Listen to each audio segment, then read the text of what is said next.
திராவிட முன்னேற்ற கழக தலைவர், தமிழ்நாட்டின் மக்களின் நிரந்தர முதல்வர் அவர்களுடைய அறிவுறுத்தலின்படி நேற்று முந்தைய தினம் தமிழ்நாடு முழுக்க 10,000 பேர்கள் கைது செய்யப்பட்டுள்ளனர். தற்பொழுது சரக்கு அமைச்சர் சரத் அவர்களுடைய தொகுதியான தாம்பரத்தில் காஞ்சிபுரம் வடக்கு மாவட்ட கழக செயலாளர் அன்பு அண்ணன், முன்னாள் அமைச்சர் அவர்களுடைய சீரிய ஏற்பாட்டில் அவர் இந்த தொகுதிக்கு, இந்த மக்களுக்கு சரத் அவர்களை வெட்ட வெளிச்சமாக அடையாளப்படுத்த வேண்டும் என்பதற்காக ஒரு நாள் தாமதமாக அனைத்து மக்களுக்கும் சென்றடையும் வண்ணம் இந்த ஆர்ப்பாட்டம் இருக்க வேண்டும் என்று மிக சிறப்பான ஏற்பாட்டில் ஜூலை 1ஆம் தேதியான இன்று ஏற்பாடு செய்திருந்தார். அவர் எதற்காக காத்திருந்தார் அப்படின்னா, முறையாக காவல்துறையிடம் பர்மிஷன் வாங்கி நம்ம மக்களுக்கு உண்மை முகத்தை தாவேகாவின் இந்த போதை ஆட்சியை வெட்ட வெளிச்சமாக்க வேண்டும் என்பதற்காக 3 நாட்கள் காத்திருந்தும் காவல்துறை அராஜகம் ஓயாமல் தொடர்ந்து எங்களை இந்த ஜனநாயகத்தின் குரவழியை நெரிக்கும் தாவேகா அரசு இன்றும் எங்களுடைய குரவழியை நெரித்துள்ளது. இதற்கு தலைமை ஏற்றிருக்கக்கூடிய அன்பு அண்ணன், முன்னாள் அமைச்சர் தாமோ அன்பரசண்ணன், முன்னிலை வகிக்கக்கூடிய SR ராஜா அண்ணன், SR கருணா அண்ணன் மற்றும் இதற்கு பெரும் உறுதுணையாக இருந்த எங்களுடைய மாவட்ட மாணவரணி அமைப்பாளர் அருமை சகோதரர் பிரபு மற்றும் துணை அமைப்பாளர்கள் ஆகியோர் ஏற்பாட்டில் இன்று இளைஞரணி அமைப்பாளர் கோல்டு பிரகாஷ் அவர்களுடைய சிறப்பான ஏற்பாட்டிலும் இங்கு மாநகர அமைப்பாளர் கார்த்திக் அவர்களுடைய ஒத்துழைப்போடு இன்று 6,000 பேர் கைது செய்யப்பட்டுள்ளனர். 6,000த்திற்கும் மேற்பட்டோர் கைது செய்யப்பட்டுள்ளனர். இந்த திருமண மண்டபமே நிரம்பி வழிகின்றது. இது யாருடைய தொகுதி? சரக்கு அமைச்சர் சரத்தோட தொகுதி.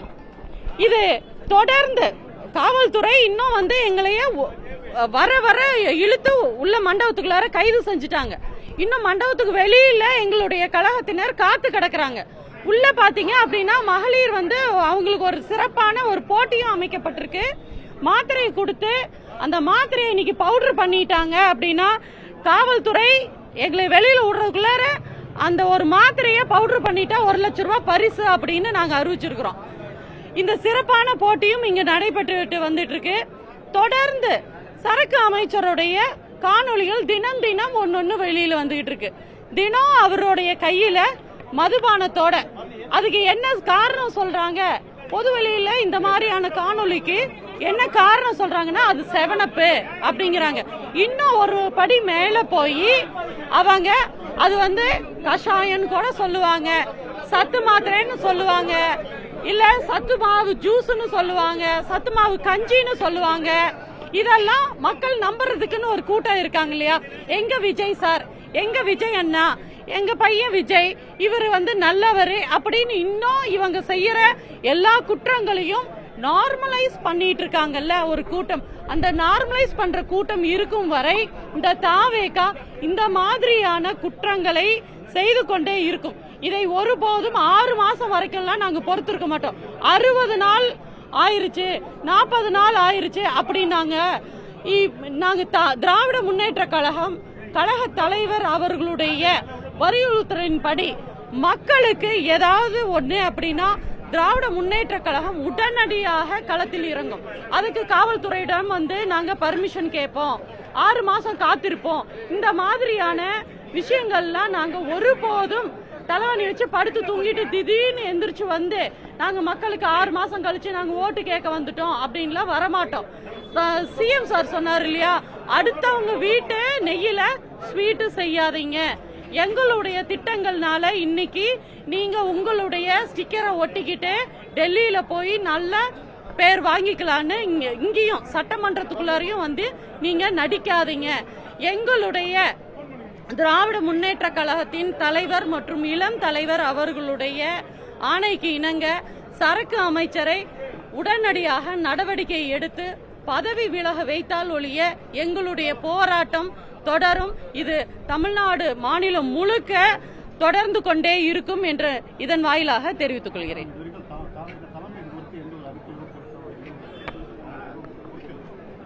ஏன்னா சிஎம் சார் வந்து அவருடைய கூட்டாளியா அவர் நினைக்கிறாருன்னு நினைக்கிறேன். தனக்கான கூட்டாளியை எப்படி விட்டுட்டு ஒரு அமைச்சரவை இருக்கும், அந்த கூட்டாளி போயிட்டாரு அப்படின்னா ஒரு கை உடைஞ்ச மாதிரி இருக்கும்ல, அதனால அவருக்கு வந்து நடவடிக்கை எடுக்கிறதுக்கு ரொம்ப தயங்குறாரா இருக்கும். இல்ல ஒவ்வொரு இப்ப நீங்களே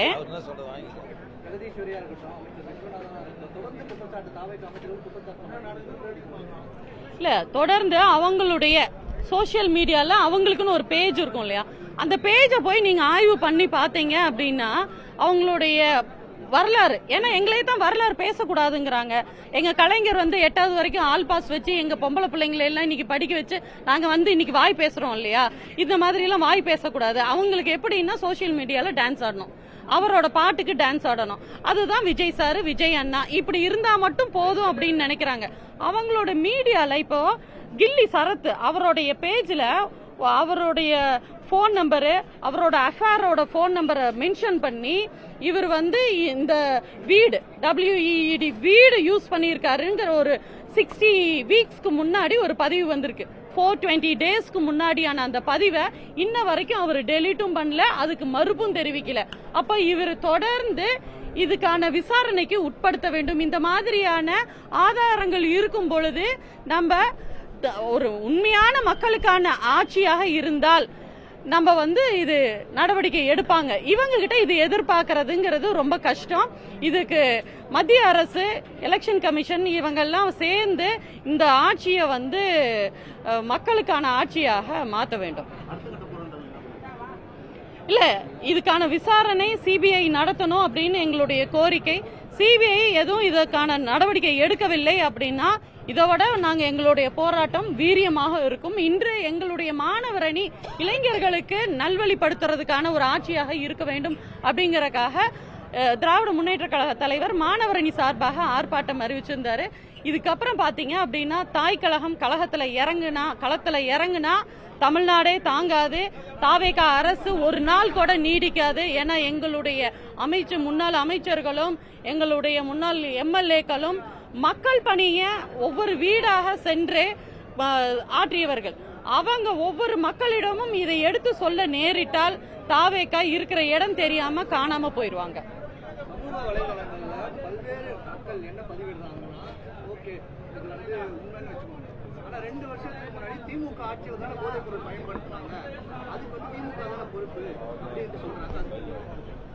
இல்ல எங்களுடைய ஆட்சி காலத்துல இப்படி தாவேகா நிர்வாகிகள் வந்து இன்னைக்கு கார்ல வந்து இபி போஸ்ட்ல அடிச்சு இருந்த மாதிரி திமுக நிர்வாகிகள் இது வரைக்கும் யாரும் இந்த மாதிரி கடத்தல்லாம் பண்ணல. தொடர்ந்து பாஜக சார்ந்தவர்களும் எங்களுக்கு அப்பாற்பட்டவர்களும் தான் செஞ்சிருக்காங்க. அந்த போதைப் பொருட்களை இறுக்கி பிடிக்கிறதுக்காக ஆங்காங்க எங்களுடைய காவல்துறை எங்க தலைவருடைய ஆட்சியில அவருடைய தலைமையில அது இறுக்கி பிடிச்சுதான் டைட் பண்ணி தான் வச்சிருந்தாங்க. இவங்களே யூஸ் பண்றவங்களே கூட வச்சுக்கிட்டு தமிழ்நாடு முழுக்க சப்ளை பண்றது எங்க திமுக நடக்கல.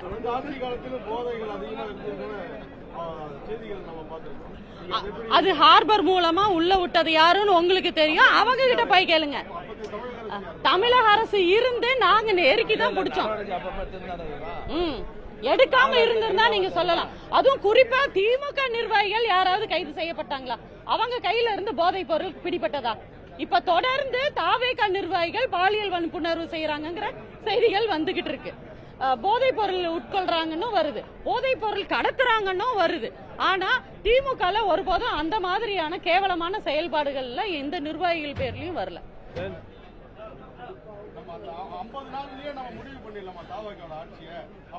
இல்ல எங்க கழக தலைவர் ரொம்ப பெருந்தன்மையா 6 மாசம் நாங்க காத்திருக்கிறோம் சொன்னாங்க.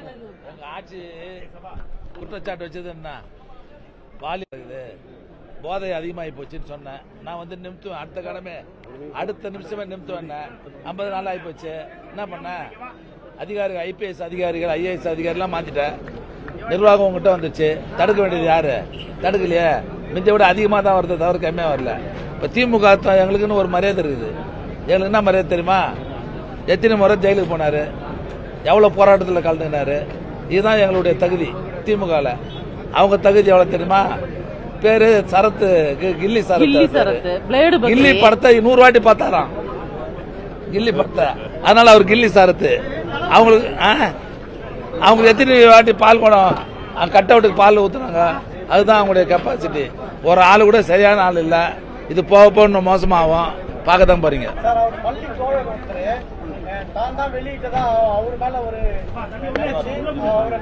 இன்னைக்கு காலையில இருந்து தகவல் கேள்விப்பட்டு இருக்கிறோம். அவங்க காவல் நிலையத்தில் புகார் கொடுத்துருக்காங்க போல. இல்ல வெளியிடுறாங்க அப்படின்னாலும் உண்மையதானே வெளியிடுறாங்க, உண்மைதானே வெளியில வருது. மக்களுக்கு நல்லது தானே. இது மாதிரியான முன்னுதாரணமான ஆட்கள் எல்லாம் இருக்கலாமா? போலாம். நன்றிப்பா. இன்னைக்கு இவ்வளோ பெரிய ஆர்ப்பாட்டம் இங்க தாம்பரத்துல நடக்குது. திராவிட முன்னேற்ற கழகம் சார்பாக அமைச்சர் தமிழக வெற்றி கழகத்தோடைய மனித மேம்பாட்டுத்துறை அமைச்சர் அவர்களோட சரத்குமார் எம்எல்ஏ பிளஸ் அவரு அமைச்சராகவும் இருக்கார். அவரோட சமீபத்திய வைரலான வீடியோ தான் இன்னைக்கு இவ்வளவு சர்ச்சைக்குரியதாகவும் பிரச்சனையாகவும் இருக்கு.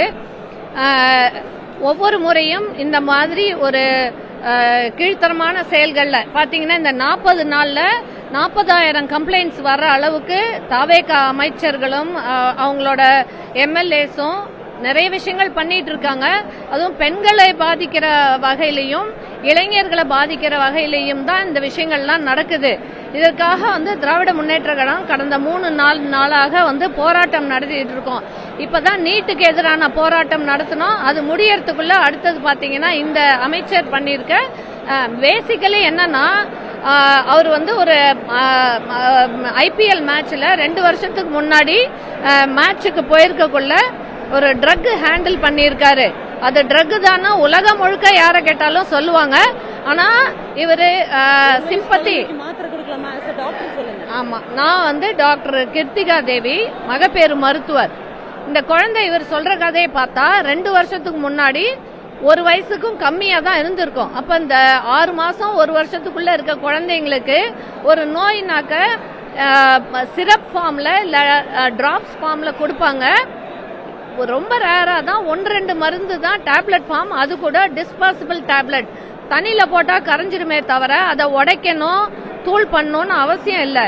இந்த மாதிரி அவரோட குடும்பத்தை எடுத்துட்டு வந்து சோசியல் மீடியால ஒரு சிம்பத்தி கிரியேட் பண்ற மாதிரி அவர் வந்து ஒரு வீடியோ போட்டிருந்தாரு. கண்டிப்பாக இது வன்மையாக கண்டிக்கத்தக்கது. திராவிட முன்னேற்ற கழகம் மட்டும் இதை செய்யக்கூடாது.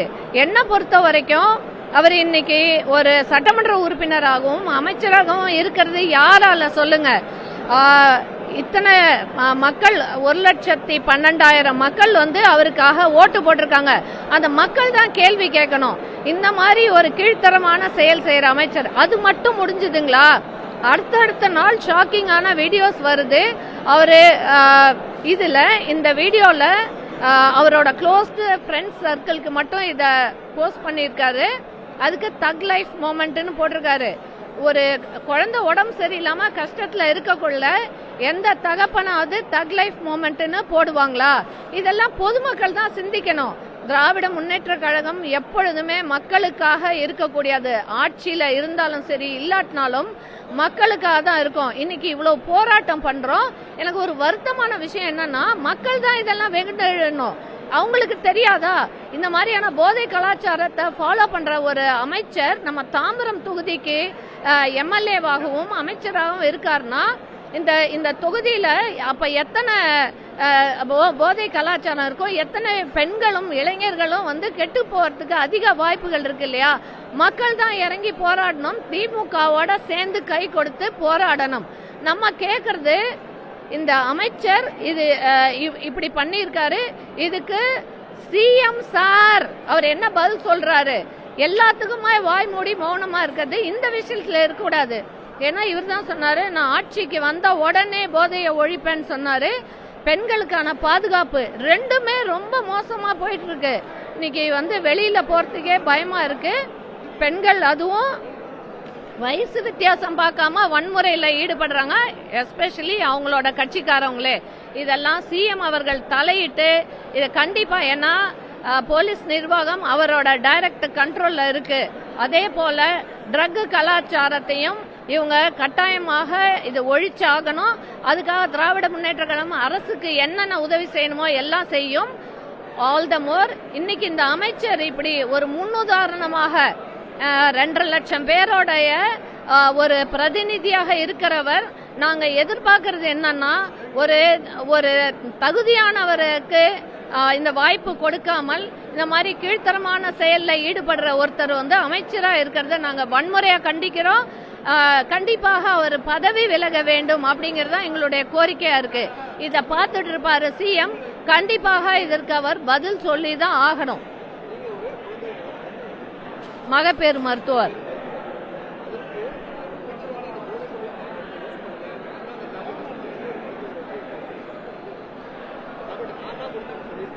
அந்த டாக்டரோட கருத்து இதுல ஒரு அப்பட்டமான பொய் சொல்றாருன்னு இதுல எப்படி தெரியும்னா, அமைச்சரே என்ன சொல்லியிருக்காரு, 2 வருஷத்துக்கு முன்னாடி எடுத்தது இந்த வீடியோ எடுத்ததுன்றாரு. ஆனா இந்த டாக்டரு 1 வருஷத்துக்கு முன்னாடி தான் நான் தான் இந்த மாத்திரையை கொடுத்தேன் இருக்காரு. இந்த டாக்டர் ஒரு பிஸியான குழந்தை மருத்துவர். அவருக்கு டெய்லி ஒரு 50ல இருந்து 100 குழந்தைங்க பாப்பாரு. அப்படி இருக்கக்குள்ள அமைச்சர் இன்னைக்கு தாங்க அமைச்சர், இதுக்கு முன்னாடி சாதாரணமான ஆளா தானே இருந்தாரு. 1 வருஷத்துக்கு முன்னாடி இந்த குழந்தை இவர்கிட்ட வந்துதான் அதுக்கு நான் தான் அந்த டேப்லெட்டை கொடுத்தேன்றாராம். இதெல்லாம் பொதுமக்கள் பார்த்துட்டு இருக்கவங்களுக்கு தெரியாதா?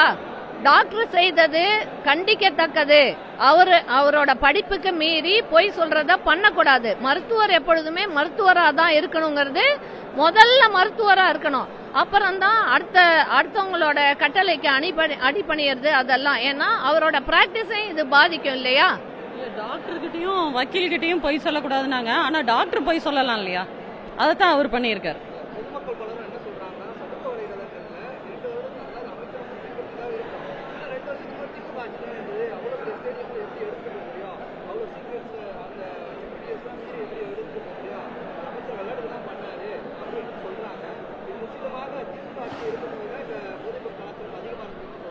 அப்ப அவங்க ஒத்துக்கிறாங்களா?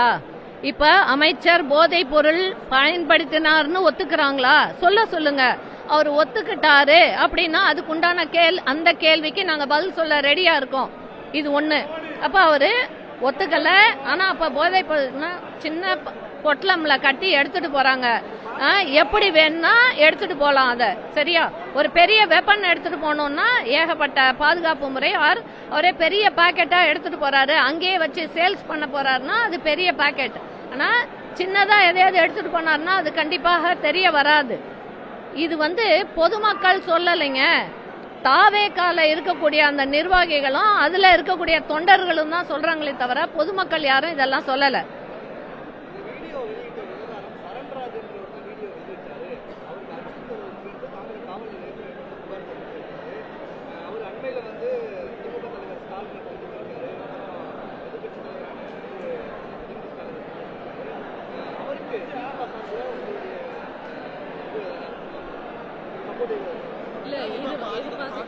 தேவைப்படுது. ஏன்னா இத பத்தி அவர் சொல்லலன்றது தெளிவா அவர் நேற்று காவல் நிலையத்தில் போய் கம்ப்ளைண்ட்டும் ரைஸ் பண்ணியிருக்காரு. அதனால தவறான பதிவுகளை நம்ம தவிர்த்து தான் ஆகணும். தொடர்ச்சியா அந்த தாவேக்கா அரசு பண்றது ஃபேக் அலிகேஷன்ஸ் கொண்டு வரதான். எப்பயுமே தொடர்ச்சியா அவங்க பண்ற ஒரே நல்ல விஷயம் அது மட்டும்தான். பொய்களை பரப்புறத தொடர்ச்சியா பண்ணிட்டு இருக்காங்க. முதலமைச்சர் போதும், நீங்க அமைதியா இருந்தது போதும். இதுக்கப்புறமாவது இதுக்கு நீங்க பதில் சொல்லிதான் ஆகணும். தக்க நடவடிக்கை மனிதவள மேம்பாட்டுத்துறை அமைச்சரை உடனடியா பதவி நீங்க செய்யணும். அவருக்கு தக்க நடவடிக்கை எடுக்கணும். சட்டப்படி அவருக்கு என்ன தண்டனை கொடுக்கணுமோ அதை கொடுக்கணும். ட்ரக் கல்ச்சரை தமிழ்நாடு என்னைக்குமே ஏத்துக்காது. திமுக அரசாங்கமும் தொடர்ச்சியா அதுக்கு எதிராக அவேர்னஸ் கிரியேட் பண்ணும், தொடர்ச்சியா கைது பண்ணும், நிறைய பேர் அரெஸ்ட் பண்ணும், நிறைய இது தடுக்கிறதுக்கு எல்லா நடவடிக்கைகளும் எடுத்தோம். அங்கங்க புல்லுரிவுகள் இருக்கதான் செய்வாங்க. அந்த புல்லுரிவு தான் இந்த அமைச்சர் சரத்குமார். அவர் பண்ணது தவறு. எந்த ஆட்சியில பண்ணாலும் தவறு தான். அது ஜஸ்டிஃபை பண்றதுக்கு யாருக்கும் இது கிடையாது. இது கண்டிப்பா உடனடியா நடவடிக்கை எடுக்க வேண்டியது முதலமைச்சரோட கடமை. நாங்க தொடர்ச்சியா போராடுவோம். இந்த போராட்டங்கள் தொடரும். மாணவர் அணி சார்பா அக்கா வீரமணி அக்கா வந்து தொடர்ச்சியா எல்லா இடங்களையும் இந்த போராட்டங்களை கொண்டு போறாங்க. எல்லா மாவட்டங்களையும் தொடர்ச்சியா பண்ணுவாங்க. கழக தலைவர் வந்து எப்படி வழிகாட்டுறாரோ அதே மாதிரி நாங்க களத்துல இறங்கி திராவிட முன்னேற்ற கழகத்தின் போராட்டம் தாய் கழகத்தினரும் தொடர இருப்பார்கள். அதுக்கு வழிகாட்டுதலாக எங்களுடைய தலைவர் எப்படி சொல்றாரோ அதன்படி நாங்க நடந்துக்குவோம். நன்றி. இதுல இன்னொரு விஷயம் என்னன்னா, திராவிட முன்னேற்ற கழக ஆட்சியில வந்து ரொம்ப சிறப்பா செயல்பட்டாங்க இந்த போதை ஒழிப்புல அப்படின்னு சொல்லிட்டு 6 பேருக்கு அவார்டு கொடுத்திருக்காங்களே போன வாரம். அது எப்படி நடக்கும்? நாங்க எங்க ஆட்சியில அவ்வளவு சிறப்பா பண்ணி அத்தனை பேரை கண்டுபிடிச்சு இந்த போதை கலாச்சாரத்தை ஒரு கண்ட்ரோல்ல வச்சிருந்தோம். நீங்க வந்து நாங்க வந்து அதை பண்ணுவோம் இதை பண்ணுவோம்னா நீங்க 6 மாசம் டைம் கேட்டீங்களா? எதுக்கும் மக்கள் யோசிச்சிருப்பாங்கல்ல. போதை ஒழிப்பெல்லாம் என்ன 6 மாசம் டைம் கொடுங்கன்னா மக்கள் வந்து 6 வருஷம் கழிச்சு பாத்துக்கலாம் வாப்பான்னு அனுப்பிச்சிருப்பாங்கல்ல. அப்ப ஏன் நீங்க பொய்யான வாக்குறுதிகள் கொடுத்தீங்க? போதை கலாச்சாரம்ங்கிறது ஆல் ஓவர் த வேர்ல்டு இருக்கு. அதை கண்ட்ரோல்ல கொண்டு வந்து எந்தெந்த ரவுடி யார் வந்து இதுக்கு ட்ரக் சப்ளை பண்ணாங்க எல்லாரையும் அடிச்சு தோச்சு ஒரு கண்ட்ரோல்ல வச்சிருந்தது திமுக. அதுக்கு உண்டான அவார்டை தான் இப்ப நீங்க கொடுத்துருக்கீங்க 5 நாள் முன்னாடி. அதை தான் நாங்க இதை பதிவு பண்ணிக்க விரும்புறோம். அதை உங்களால இப்ப கண்ட்ரோலுக்கு கொண்டு வர முடியலங்கிறத ஒத்துக்கங்க.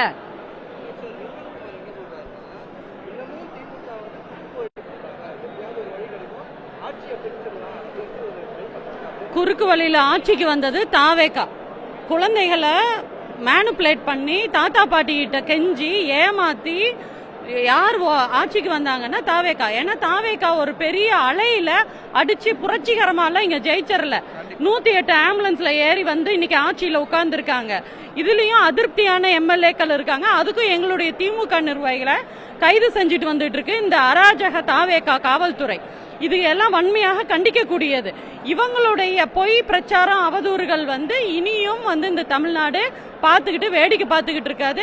வர இடைத்தேர்தலில் சீக்கிரமா யாரெல்லாம் ராஜினாமா பண்ணுமோ அவங்கள எல்லாத்தையும் ராஜினாமா ஒரே நாள்ல ராஜினாமா பண்ண சொல்லுங்க. ஏன் தினம் ஒரு நியூஸ் கொடுத்துட்டு இருக்கீங்க? உங்களுக்கு டிஆர்பி ஏத்துறதுக்காக டெய்லி ஒரு ராஜினாமா சொல்லிட்டு இருக்காங்க. எல்லாத்தையும் கொண்டு வந்து ஒரே நாள்ல ராஜினாமா பண்ணிட்டா எலெக்ஷன் கமிஷன் இமீடியட்டா ஒரு முடிவுக்கு வந்து இடைத்தேர்தல் அறிவிச்சாங்க அப்படின்னா அதுல நாங்க தான் ஆட்சி அமைக்க போறோம். தொடர்ந்து நீங்க பார்க்க தான் போறீங்க.